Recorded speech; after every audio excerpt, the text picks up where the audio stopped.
아유, 우리 판례선교회 대단하죠?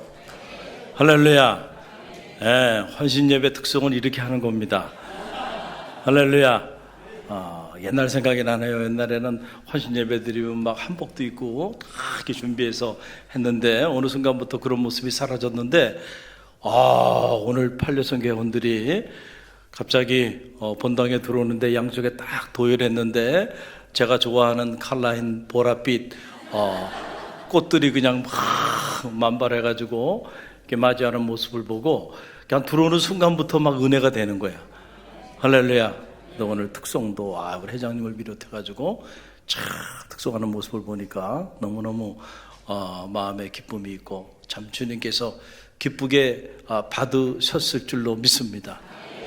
일당백, 일당천 하는 분들이 우리 판례선교회 회원들이에요. 너무너무 고맙습니다. 감사하고요.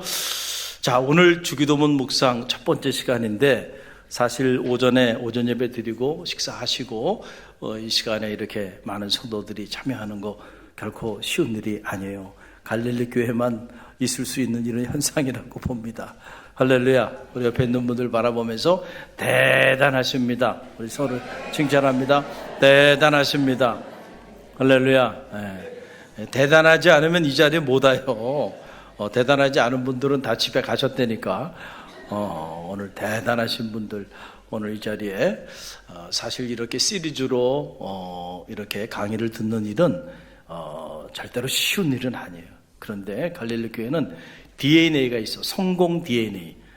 우리는 레이기를 28번을 극복했기 때문에 뭐든지 할 수 있어요. 할렐루야. 레이기만큼 어렵고 따분하고 지루한 이런 메시지가 없는데, 우리는 오후 시간을 통해서 레이기 28번을 우리는 하여간 묵상하고 나갔단 말이에요. 그러니 뭘 못하겠어요. 12번 감당할 수 있을 줄 믿습니다. 오늘 첫 시간인데 여러분 나눠드린 유인물을 잘 보세요. 유인물대로 제가 가능한 한 이게 이제 한 1시간 정도 이렇게 내용이 되는데 제가 1시간 하지 않을 거예요. 가능한 한 짧게 여러분에게 전달하려고 이렇게 노력을 하겠습니다. 여러분 유인물을 잘 참고하시고요. 자, 보게 되면 첫 번째 인도 캘카타의 성녀 마더 테레사 수녀님이 하신 말씀인데 우리 함께 읽어봅니다. 모든 일은 기도에서부터 시작됩니다. 아멘. 모든 일은 기도에서부터 시작됩니다.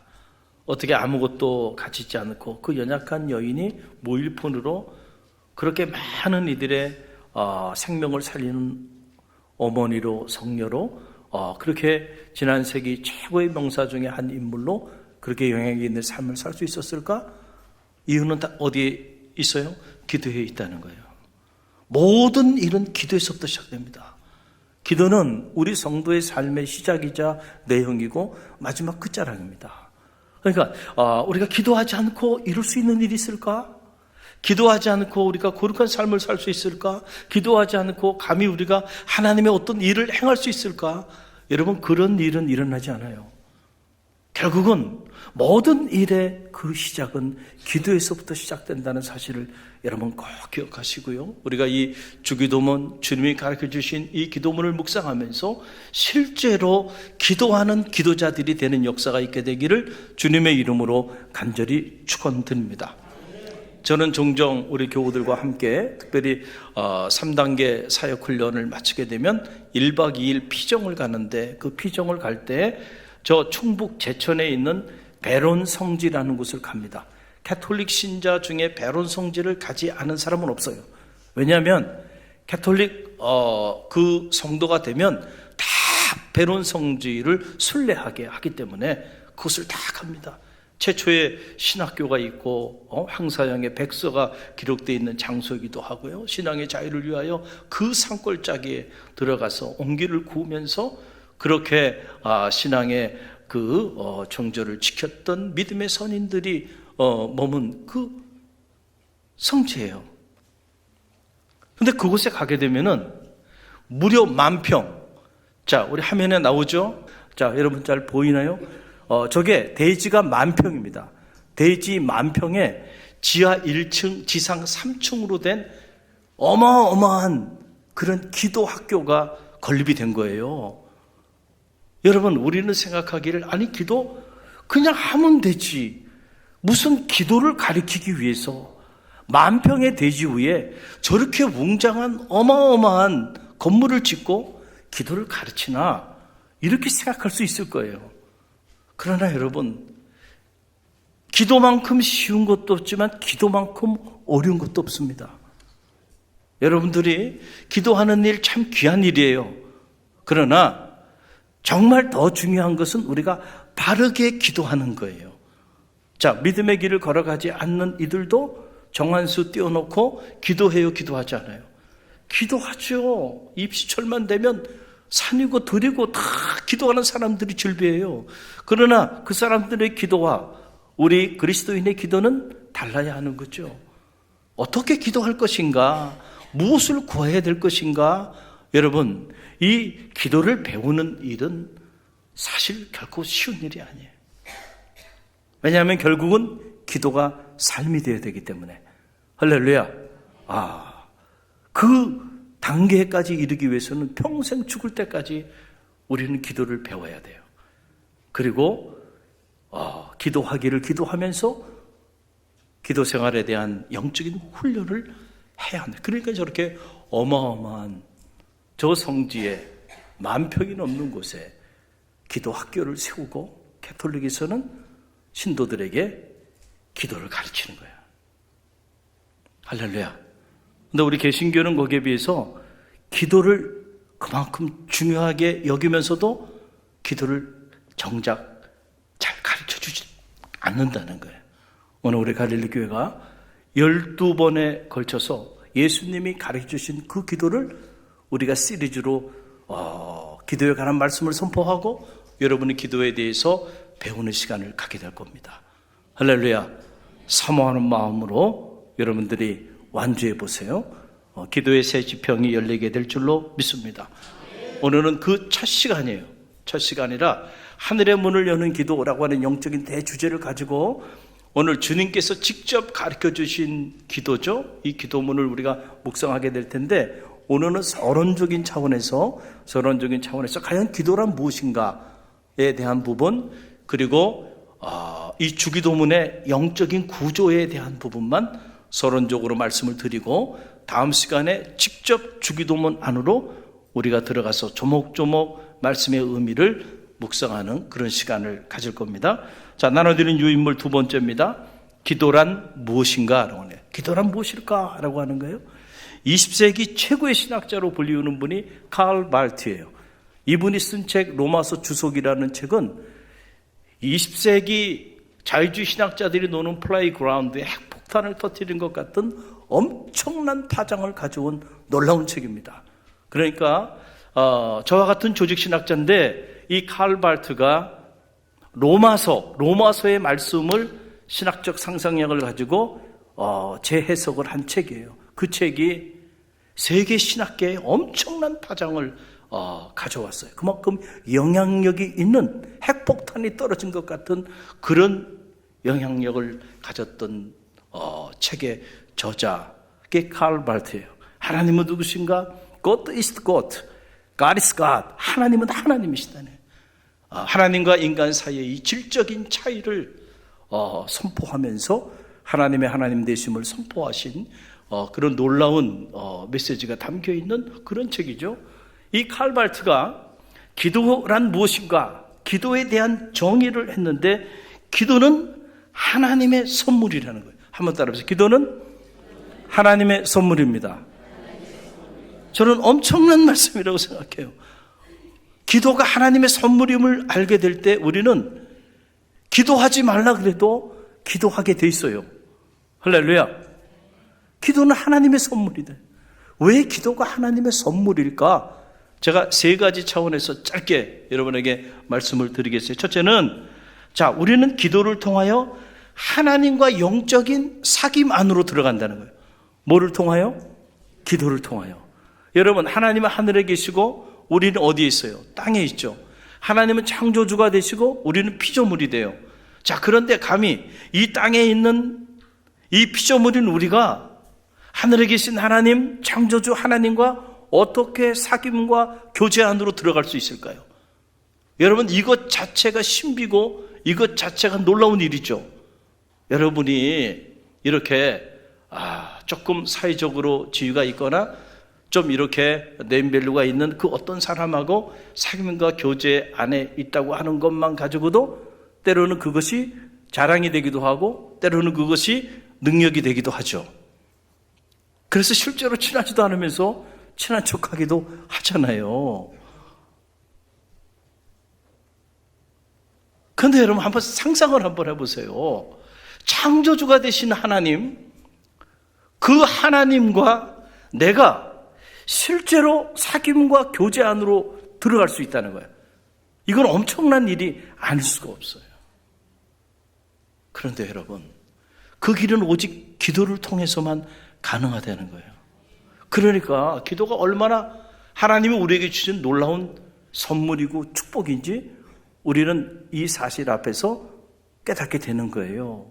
그래서 기도의 신비는 여기 있는 거예요. 시간과 공간을 초월해서 창조주 하나님과 오늘 내가 영적인 사귐과 교제 안으로 들어갈 수 있는 유일한 길은 기도를 통해서 가능하다는 거예요.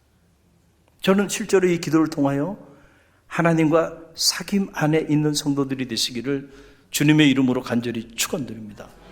여러분, 사귐이 능력이에요. 놀라운 능력이 사실은 이 사귐에서 나오는 거예요. 그래서 예수님께서 이 포도나무의 비유, 오늘 본문의 말씀 요한복음 15장 7절 말씀인데 다시 한번 이 말씀 함께 읽어봅니다.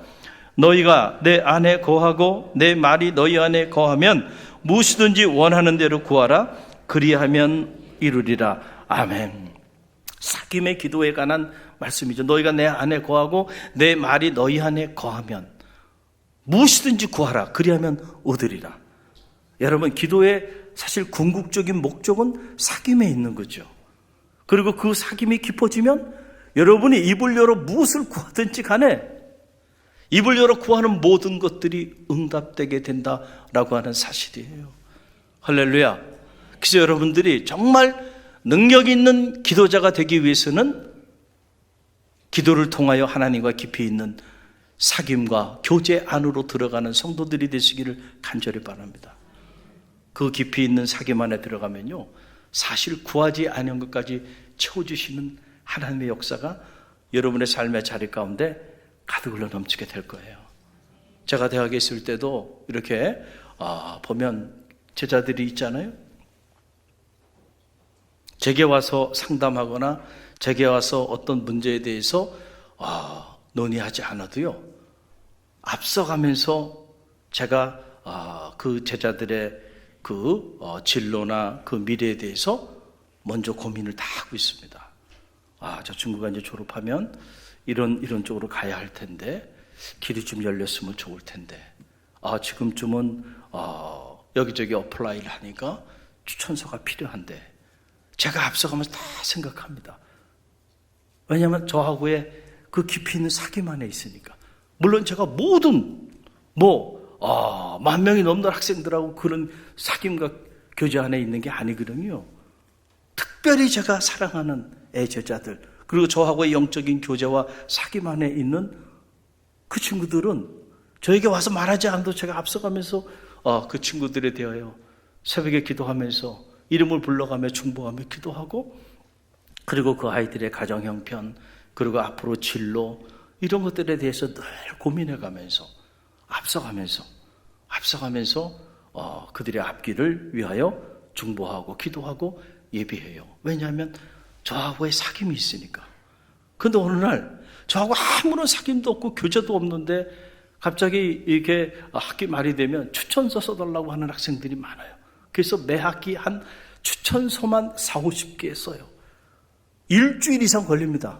그 추천서 쓰는. 그냥 막 쓸 수가 없으니까 장학금을 위해서 또는 취업을 위한 추천서, 그러면 어느 컴퍼니인지 어느 그 재단의 스칼라십인지 그 들어가서 연구하고 거기에 맞게 이렇게 써줘야 되니까 이게 보통 힘든 일이 아니에요. 그런데 저하고 아무런 사귐이 없고 단지 그냥 제 수업을 한번 들었다, 근데 저는 잘 몰라요, 그 친구가. 근데 그 친구는 저를 알아요. 그래서 왔을 때 그때만큼 난감할 데가 없어요. 그렇죠? 그러나 사귐 안에 있는 친구들은요, 저에게 와서 추천서 써달라고 말하지 않아도 이미 제가 다 생각하고 있어요. 저는 하나님도 똑같다 그래요. 여러분이 기도 안에서 실제로 하나님과의 영적인 그 사귐 안에 있으면요, 입을 열어 구하는 모든 것들 들어주신다는 거예요. 아니, 구하지 않은 것까지 채워주시는 하나님의 은혜가 여러분 가운데 나타나게 될 줄로 믿습니다. 그러니 기도가 선물이죠. 이 기도를 통하여 우리가 하나님과 시간과 공간을 초월해서 영적인 사귐과 교제 안으로 깊이 있게 들어갈 수 있기 때문에. 그래서 마더 테레사 수녀님이 모든 일은 기도에서부터 시작됩니다 라고 하는 말을 한 이유는 바로 여기에 있는 거예요. 두 번째, 왜 기도가 최고의 선물일까? 그 이유는 우리가 기도할 때 하늘의 문이 열린다는 거예요. 할렐루야. 그래서 기도는 하늘의 문을 여는 천국 열쇠가 된다. 그래서 이 마태복음 18장 18절로 19절 말씀 보게 되면 거기에 관련된 말씀이 나와요. 우리 함께 읽어봅니다. 진실로 너희에게 이르노니 무엇이든지 너희가 땅에서 매면 하늘에서도 매일 것이요 무엇이든지 땅에서 풀면 하늘에서도 풀리리라. 진실로 다시 너희에게 이르노니 너희 중에 두 사람이 땅에서 합심하여 무엇이든지 구하면 하늘에 계신 아버지께서 그들을 위하여 이루시리라. 아멘. 여러분, 우리가 땅에 있지만 두세 사람이 함께 모여 하나님 앞에 합심하여 기도할 때 하늘의 문을 연다는 거예요. 할렐루야. 이 하늘 문을 여는 이 열쇠가 바로 뭐냐면 기도예요. 기도. 한 사람이 홀로 기도하면은요 산을 옮기지만 두 사람이 함께 기도하면 하늘을 움직인다는 거 아닙니까? 할렐루야. 그러니까 여러분, 기도가 얼마나 놀라운 축복이고 기도 자체가 오늘 하나님이 우리에게 준 이것보다도 놀라운 선물이 어디 있겠어요? 이 선물을 잃어버리지 않게 되기를 주님의 이름으로 간절히 축원드립니다. Impossible possibility라고 하는 말이 있어요. 여러분, 불가능한 가능성이라는 말이에요. 불가능한 가능성. 이건 무슨 말이냐 하면은 기도하는 자들이 날마다 체험하는 거예요. 우리의 현실 앞에서는 impossible예요. 불가능한 일이야. 그런데 하나님의 편에서는 언제나 possible해. 가능해요. 자, 홍해가 우리 앞에 가로막혀 있다고 생각해 보세요. 뒤에 애국 군대가 쫓아와요. 자, 우리의 힘으로는 살 길이 없어. 출구가 보이지 않아. 앞에는 홍해 바다가 뒤에는 애국 군대가 쫓아와요. 영락 없이 죽었어요. 한계 상황이죠. 절망스러운 상황이에요. 그런데 하나님의 편에서 보면 바로 이 상황이 임파서블한 상황이 아니고 파서블한 상황이에요. 할렐루야. 할렐루야. 하나님은 홍해를 가르시고 그 홍해, 그 문제로만 여겼던 애국 군대를 수상시키면서 여러분, 역전에 역전을 거듭하면서 새로운 페이지를 여시는 하나님. 기도하는 자들은 날마다 이렇게 자기 인생의 하늘의 문이 열리는 것을 체험하게 된다는 거예요. 저는 여러분의 가정이 하늘 문이 열린 가정이 되길 간절히 바랍니다.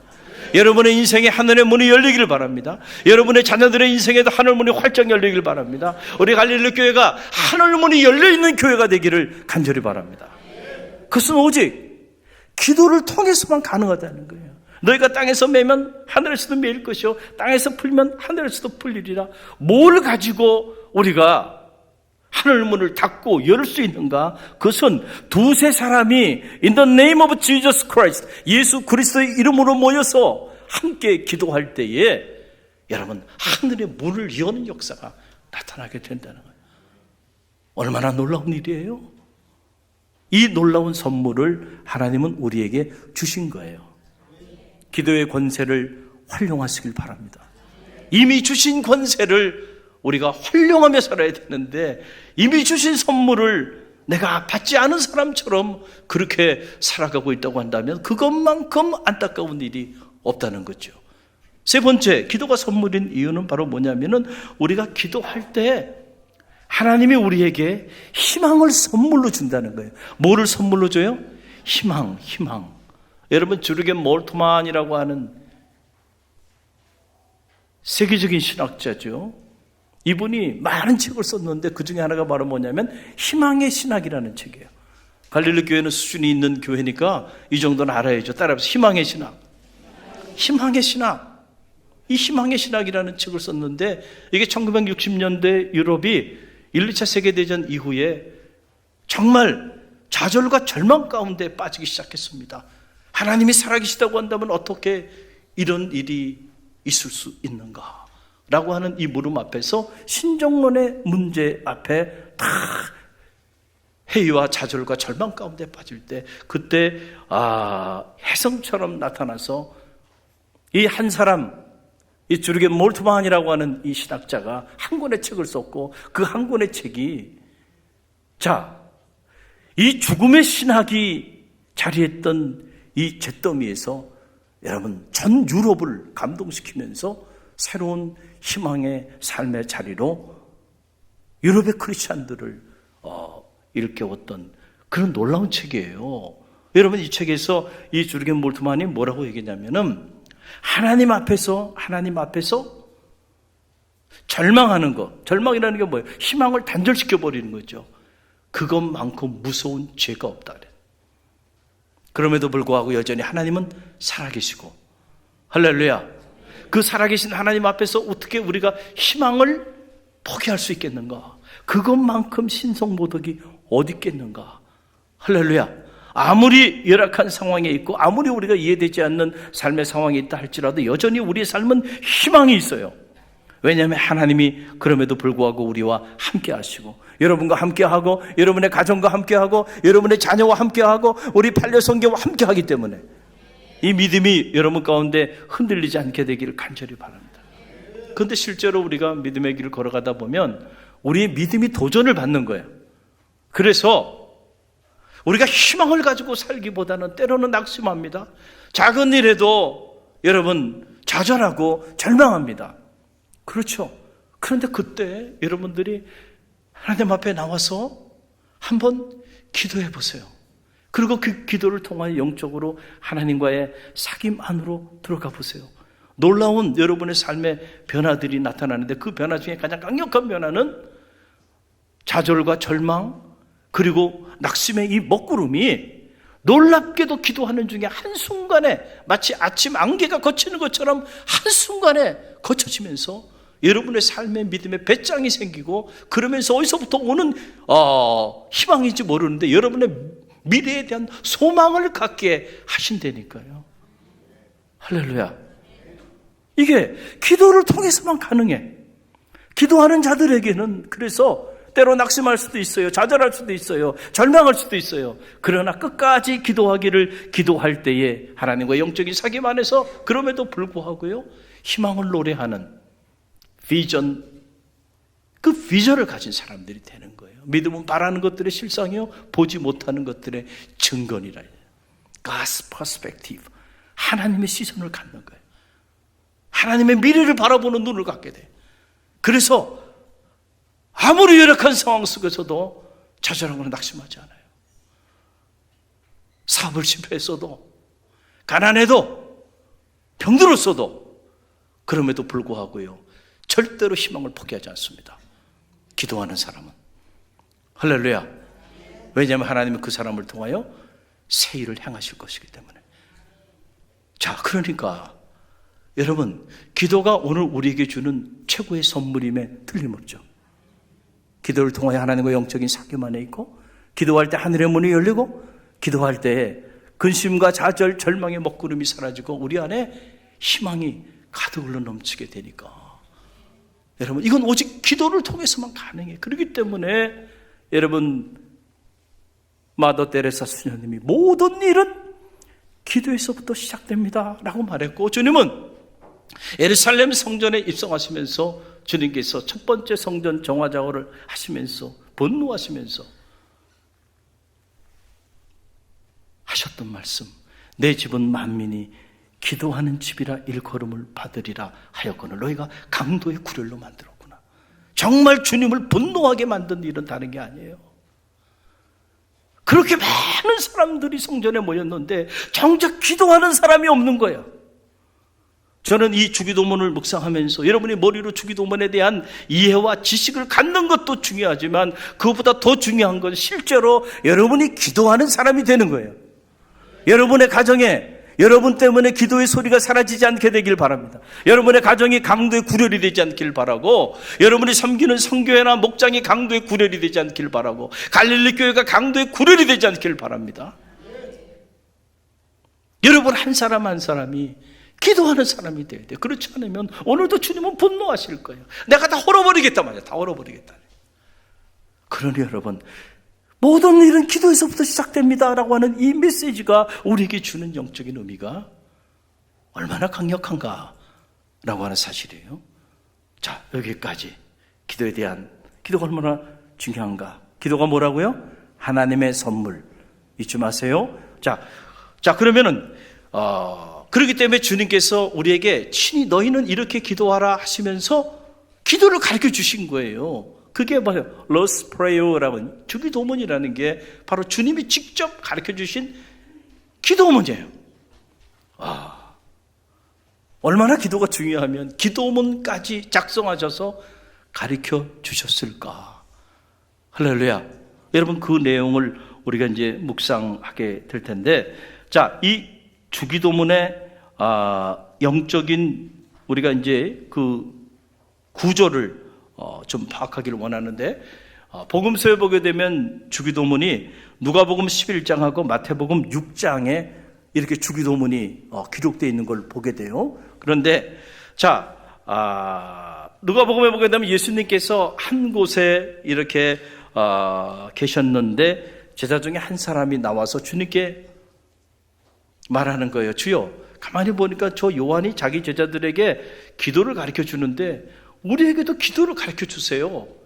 자, 제자의 청에 응답하시면서 그래, 알았어. 내가 너희에게 어떻게 너희가 기도해야 될지 기도를 가르쳐 줄게. 그러면서 너희는 이렇게 기도하라. 파르테르 헤모노엔 토이스 우레노이스 하게스 세서 토 오노마스 바실레이아스 엘레케토스. 이게 이제 헬라어인데 그 당시 이렇게 말했겠죠. 주님께서. 근데 또 다른 복음서에 보게 되면 예수님이 이 주기도문을 가르치시면서 주님께서 어떤 때 가르쳤냐면은 이런 상황에서 가르쳐서 사람들이 기도하는데 보니까 외식하는 기도를 하는 거예요. 사람들이 보는 앞에서 그렇게 경건한 척을 하면서 그런 기도하는 모습. 또 어떤 사람은 기도하는데 그냥 주문을 외우듯이 중언부언 기도하는 모습을 보면서 너희는 이렇게 기도하라 하면서 주기도문을 가르쳐 준 거예요. 너희는 저렇게 외식하는 기도하지 말고 중언부언하는 기도도 하지 말라는 거예요. 외식하는 기도라는 게 뭐예요? 사람에게 보이고자 하는 기도. 우리가 공중기도가 됐든 개인기도가 됐든 특별히 공중기도의 유혹은 뭐냐면은 자꾸 기도문을 작성하면서도 사람을 의식해. 그래요, 안 그래요? 그게 외식하는 기도입니다. 그런데 쉽지가 않죠. 공중기도 하면서 사람을 의식하지 않고 누구를 의식해야 돼요? 하나님께 온 성도들을 대신해서 기도하는 거거든요. 그러니까 우리가 그 공중기도할 때, 기도문을 작성할 때 우리의 모든 의식은 어디에 초점을 맞춰줘야 돼요? 하나님께 초점을 맞춰야 돼요. 그 기도가 하나님이 연락하시는 기도예요. 하나님, 저희가 여기 있습니다.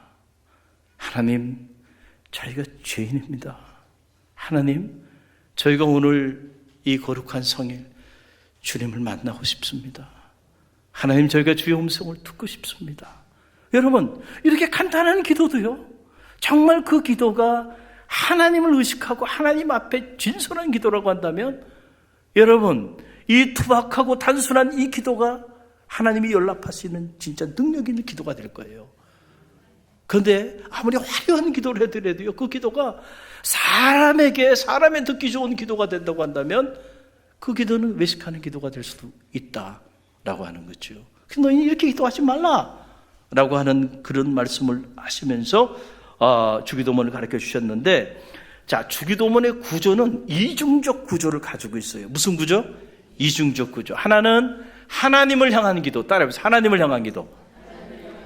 이걸 대신 기도라 그러는, 대신 하나님을 향하여 우리가 올려드리는 기도가 주기도문 안에 있어요. 또 한 구조는 뭐냐면 우리를 향하여 대인 기도, 그렇죠? 사람을 향하여, 사람을 위하여 드리는 기도. 그래서 주기도문의 구조는 이 두 이중적 구조 안에 자리하고 있는 걸 보게 돼요. 그래서 앞에 도입 부분과 마지막 고백 부분을 빼놓고 나면 그 안에 보게 되면 6가지 강구가 나와요. 몇 가지 강구가 나온다고요? 6가지 강구가 나오는데, 이 6가지 강구 중에 처음 등장하는 3가지 강구는 누구를 위한 기도예요? 하나님을 향한 기도란 말이에요. 하나님을 향한. 그래서 보게 되면 이름이 거룩히 여김을 받으시오며, 누구의 이름? 나의 이름이 아니에요. 하나님의 이름이 거룩히 여김을 받게 해달라는 기도, 그리고 나의 나라가 아니고 하나님의 나라가 임하여 달라는 기도, 내 뜻이 아니고 하나님의 뜻이 하늘에서 이루어진 것 같이 땅에서도 이루어지게 해달라고 하는 기도, 하나님을 향한 기도예요. 그러니까 너희는 먼저 그의 나라와 그의 의를 구하라. 그리하면 이 모든 것을 너희에게 더하여 주시리라. 주님께서 기도의 우선순위에 관한 놀라운 말씀을 주셨죠. 그러니까 여러분들이 이렇게 새벽마다 기도하실 때, 기도문도 여러분 내시기도 하고 할 때, 그때 꼭 여러분 생각하세요. 먼저 하나님을 향한 기도가 뭘까? 할렐루야. 내 가정, 나와 이런 기도를 하기 전에 먼저 하나님을 향한 기도, 하나님의 나라와 그 의를 위한 기도가 뭘까? 그걸 위한 기도. 하나님의 이름이 영화롭게 되고 하나님의 나라가 임하여지는 그 기도, 하나님의 뜻이 하늘에서 이루어진 것처럼 땅에서 이루어지게 해달라는 그 기도가 뭔지, 그 기도를 먼저 하나님 앞에 올려드릴 수 있는 그런 영성이 여러분 가운데 있게 되길 바랍니다. 자, 그래서 주기도문, 이 주기도문 안에는 먼저 반은 하나님을 향한 기도예요. 또 반은 누구를 향한 기도? 우리를 향한 기도가 있어요. 이걸 위해서도 기도하라는 거예요. 그게 뭐예요? 오늘 우리에게 일용할 양식을 주옵소서. 일용할 양식을 위해서도 어떻게 하라는 거예요? 기도하라는 거예요. 우리가 우리에게 죄 지은 자를 사하여 준 것 같이 우리 죄를 사하여 주옵소서. 사죄의 은총을 구하는 기도, 이 기도 하나님 앞에 올려드리라는 거예요. 우리를 시험에 들지 하게 마옵시고 다만 악에서 건져 주옵소서. 여러분, 이 3가지 기도가 여러분이 하나님 앞에 올려드리는 우리를 향한 기도. 그래서 이 주기도문 6강구가 있는데 6강구 중에 3개는 하나님을 향한 기도, 3개는 우리를 향한 기도다라고 하는 거예요. 그런데 여러분 가만히 보면요, 10계명 아시죠? 10계명. 이 10계명이 또 놀라운 계명이거든요. 잊혀진 계명. 저는 그 주제로 제가 12번 CCNL에서 방송 특강을 한 적이 있는데, 이 10계명을 우리가 다시 소환해야 돼요. 그런데 이미 잊혀져 버린 계명이 되고 말았는데, 10계명을 분석해 봐도 10계명도 이중적 구조로 되는 걸 보게 돼요. 그래서 10계명이 처음 4계명은 누구를 위한 계명일까요? 이야, 수준이 높아요. 그럼 나머지 6계명은 누구를 위한 계명일까요? 할렐루야. 벌써 딱 하나 말씀을 드리면 응용이 되고 적용이 되시네요. 그래서 자, 우리가 지켜야 되는 계명이 10가지 계명이 있는데 10가지 계명을 둘로 요약한다고 한다면 하나님과의 관계, 대신 관계 안에서 우리가 지켜야 되는 계명이 있다는 거예요. 4계명이 있어요. 나 외에 다른 신 두지 말라는 거, 우상을 만들지 말라는 거, 내 이름을 망령되이 일컫지 말라는 거, 그렇죠? 그리고 나머지 4번째는 뭐예요? 안식일을 거룩히 지키라는 거. 이거는 우리가 믿음의 길을 걸어가면서 하나님 앞에 지켜야 되는 계명이에요. 이게 가장 중요한 계명이에요. 할렐루야. 그리고 사람과 사람 사이에서도 지켜야 되는 계명이 있어요. 그 첫 번째 계명이 내 부모를 공경하라는 거예요. 이게 그만큼 중요한 거예요. 그러니까 기독교는 효의 종교임에는 틀림없죠. 사람과 사람 사이의 관계에 있어서 첫 번째 지켜야 되는 계명이 바로 효야, 효. 그래서 우리 그리스도인들은 정말 부모에게 잘해야 돼요. 에? 이 세상 사람들이 부모에게 잘하는 것 그 이상 잘해야 돼요. 왜냐하면 계명이야. 사람과 사람 사이에 첫째 되는 계명이 부모를 공경하는 일입니다. 그렇죠? 그리고 살인하지 말라, 간음하지 말라, 도둑질하지 말라, 이웃에게 거짓 증거하지 말라, 이웃의 것을 탐하지 말라. 할렐루야. 자, 손정석 장로님 일어나서 십계명을 한번 외워보시오.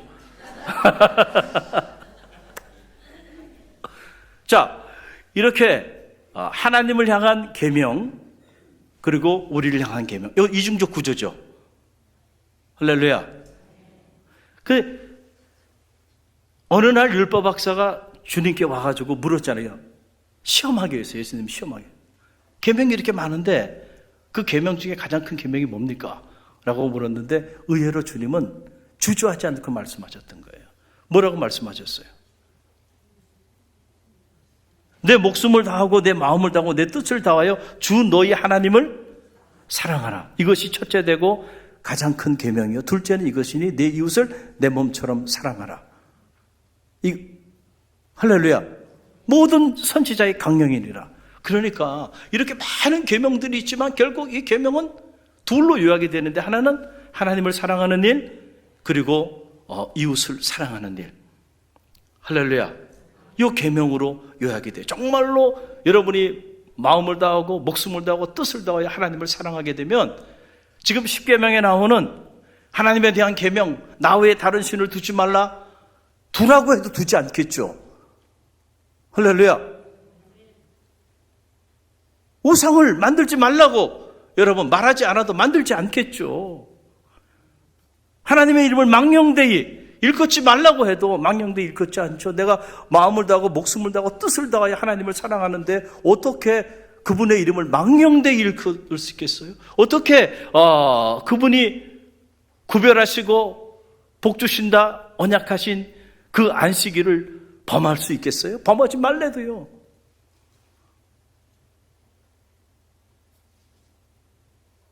그런 말을 하지 않아도요, 범할 수가 없는 거야. 정말로 마음을 다하고 뜻을 다하고 목숨을 다하여 하나님을 사랑하면요. 할렐루야. 이게 대신 관계야. 그러니까 여러분이 신앙생활 하면서 하나님과 여러분의 관계가 좋아야 됩니다. 이걸 점검해야 돼요. 그래서 날마다 하나님 앞에 올려드리는 그 주기도문 안에 하나님과 여러분의 관계에 관한 기도를 하는 거예요. 관계. 할렐루야. 그 관계가 좋은 관계가 되기 위하여 기도하는 거예요. 제가 우리 갈릴리 교회 목회실에도 목회실 사역자들하고 매일같이 회의를 하죠. 회의할 때 항상 기도하고 마지막에도 기도하게 해요. 그 먼저 시작할 때는 돌아가면서 교육자들이 기도하는데 제가 가르쳐 줍니다. 어떻게 기도해야 되는지를 가르쳐 줘요. 이렇게 기도하세요 라고 가르쳐 줘요. 그 중에 하나가 바로 뭐냐면 담임 목사인 나와 함께 동역하는 사역자들을 위한 기도를 절대로 빼놓지 말고 기도하라. 할렐루야. 그리고 저 또한 마지막 기도할 때 우리 사역자들 한 사람 한 사람 이름을 불러가면서 축복하며 기도해줘요. 왜 그럴까요? 자, 이 목회실 사역자들이 서로 영적으로 어떻게 해요? 여기에 문제가 생기면 사역에 문제가 생기겠죠. 그러니까 여러분 누군가를 위하여 중보하며 기도하는 이유는요, 그 사람하고 나와의 관계가 깨지지 않도록. 그래서 제가 부교육자로 사역할 때 유학생활 마치고 귀국해서 저 양광감리교회 거기 부목사로 부담임 목사로 사역할 때 새벽마다 제가 기도 중에 가장 많이 하는 기도 중에 하나가 바로 뭐냐면 담임 목사님을 위한 기도였어요. 왜 그러냐면 그 담임 목사님하고 저하고 인간적인 친분도 있고 교제도 있지만 사역을 하다 보면 마음에 불편할 때가 있어요. 그렇죠? 그런데 그 담임 목사님하고 나하고 관계가 깨지는 순간 나는 사역을 내려놓고 떠나야 한다는 생각이 제 안에 언제나 있었습니다. 왜냐하면 저는 그분의 영적인 참모로 그분을 보좌하고 그분의 목회를 도와주기 위해 와 있는데 내가 짐이 되면 안 되잖아. 그렇죠? 그런데 안타깝게도 담임 목사님과 부담임 목사님 사이에 자꾸 성도님들이 들어와가지고 우리 교회는 그런 분은 없지만 그래가지고 자꾸 저한테 담임 목사님에 대한 불편한 얘기를 하기도 하고 막 이래요. 그러다 보면 제 마음이 어떻게 될까요? 힘들어지죠. 그 관계를 파괴시키는 거예요. 그래서 제가 기도를 많이 했어요. 그러다 보니까는 어느 날 그런 분들이 사라지더라고요. 할렐루야. 그래서 그 목사님하고 지금까지도 만납니다. 그 목사님 부부하고 우리 부부하고 또 몇몇 내가 존경하는 선배 목사님 부부들하고 그렇게 정기적인 만남을 지금까지도 가져요. 그럴 수 있었던 것은 내가 그분을 위해 기도한 거야. 그랬더니 그분하고 나와의 관계는 이제 뗄래 뗄 수 없는 관계가 돼버린 거예요. 하나님과의 관계도 마찬가지예요. 여러분이 하나님을 위하여, 하나님과 여러분 사이의 관계를 위하여 기도하지 않으면 그 사이에 사탄이 들어와서요, 관계를 파괴시켜버립니다. 그러니까 하나님과의 관계, 이 대신 관계가 무너지면 여러분의 삶은 대인 관계는 보지 않아도 무너지게 된다니까요.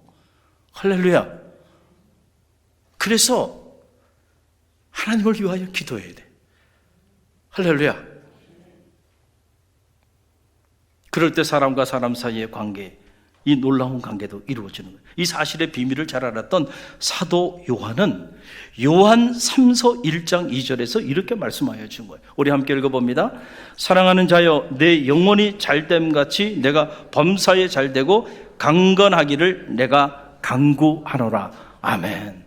놀라운 말씀이죠. 사랑하는 자여, 내 영혼이 잘됨 같이. 영혼이 잘된다는 게 뭐예요? 하나님과 여러분의 사이의 관계에 있어서 문제가 없는 상태를 말하는 거예요. 여러분, 주님께서 우리 가운데 오신 목적이 뭐예요? 미디에이로, 중보자로 온 거예요. 죄로 인해서 하나님과 우리 사이의 관계가 다 파결됐어. 관계가 다 단절돼 버렸어.